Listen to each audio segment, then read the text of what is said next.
இந்திய சமூகத்தின் நீண்டகால முன்னேற்றத்திற்கு 13வது மலேசிய திட்டத்தில் மலேசிய இந்தியர் மேம்பாடு மற்றும் புத்தாக்க நிதியை உடனடியாக நிறுவ வேண்டும் என MIET எனப்படும் மலேசிய பொருளாதார உருமாற்ற சங்கம் வலியுறுத்தியுள்ளது.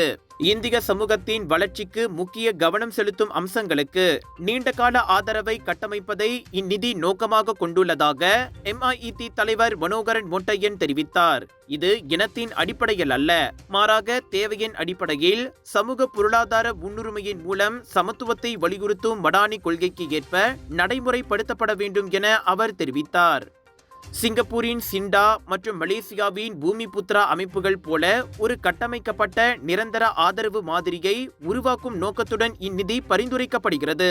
இளைஞர்களுக்கான தலைமைத்துவம் மற்றும் திறன் பயிற்சி, பெண்கள் வணிகம் மற்றும் புத்தாக்க சுய வளர்ச்சி, SMEகளுக்கு மூலதன வாய்ப்பு மற்றும் சந்தை விரிவாக்கம், புத்தாக்கத்தை ஊக்குவித்தல் மற்றும் பங்குதார உரிமை உயர்த்துதல் ஆகியவை இதன் முக்கிய குறிக்கோள்களாகும்.